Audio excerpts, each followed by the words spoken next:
জীবনের শেষ ছবিতে আরও একবার কাঁদিয়ে গেলেন ছবিওয়ালা রাহুল।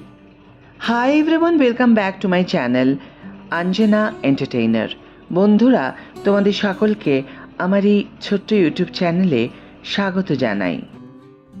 তিনি চলে গিয়েছেন 1.5 মাস আগে, তবু তিনিই যেন সশরীরে আবারও ফিরে এলেন প্রেক্ষাগৃহের পর্দায়।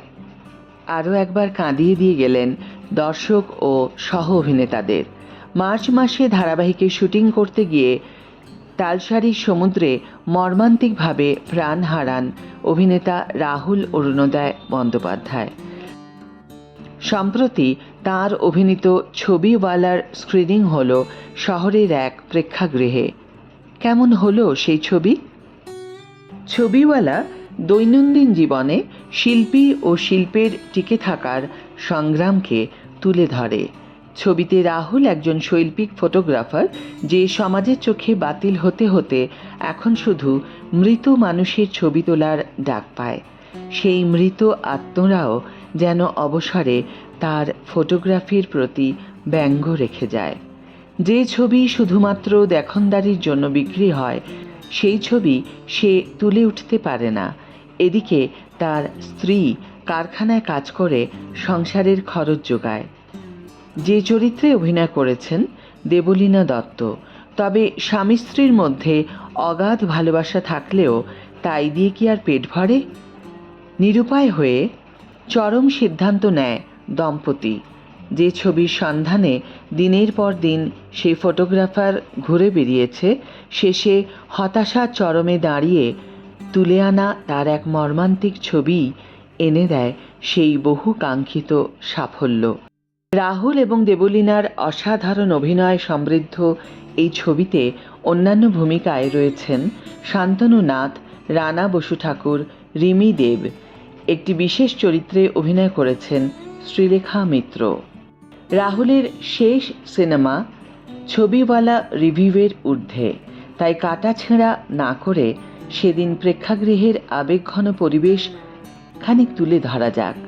যারা অশ্রুসজল নয়নে শেষবারের মতো পর্দায় রাহুল ম্যাজিক দেখার জন্য হাজির হয়েছিলেন।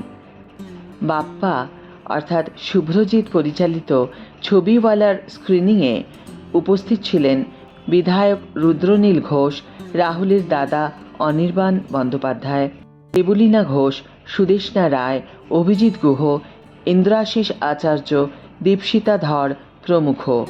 ভাইয়ের শেষ ছবি দেখতে এসে অশ্রু সজল চোখে অনির্বাণ জানালেন, সেই প্রথমবার চিরদিনই তুমি যে আমার ছবির স্ক্রিনিংয়ে গিয়েছিলাম। নায়ক হিসাবে বাবিনের সেটা প্রথম ছবি ছিল। তারপর এই আজ এলাম। এখনও ওর কথা ভেবে আমি আর মা রাতে ঘুমোতে পারি না। কত কি যে ওর করার ছিল। অভিনয়, পডকাস্ট, লেখালেখি, এরকম বহুমুখী প্রতিভার অকাল মৃত্যু অনেকগুলো সম্ভাবনাকে নষ্ট করে দিল। এখনও রাহুলের মৃত্যুর বিচার পাওয়া যায়নি, তবে ভারতীয় আইন, আর্টিস্ট ফোরাম এবং বর্তমান রাজ্য সরকারের ওপর তাঁর আস্থা রয়েছে বলে জানালেন অনির্বাণ। সিনেমা দেখতে এসে রাহুলের সহকর্মী হিসাবে রুদ্রনীল জানালেন, রাহুল আমার ভাইয়ের মতো ছিল। কিছু মানুষ আছেন যারা হাজার প্রলোভনকে জয় করে নিজের পথে এগিয়ে যেতে পারেন। রাহুল ছিল তাদেরই একজন। আমরা সকলেই জানতে চাই কাদের গাফিলতিতে ওকে চলে যেতে হলো। সেই তদন্তের কাজ দ্রুত হবে, আমি কথা দিচ্ছি। সিনেমা দেখতে বসে অঝরে কেঁদে ফেলেন দেবলীনা দত্ত। অভিনেত্রীর কথায় রাহুল নেই এ কথা এখনও তিনি মানতে পারেননি। এই স্ক্রিনিংয়েও রাহুল তাদের সঙ্গেই বসে ছবিটা দেখছেন বলেই বিশ্বাস করেন তিনি। অভিনেত্রীর কথায় খুব তাড়াতাড়ি এই ছবি মুক্তির প্রচেষ্টা চলছে বলে জানা গেল।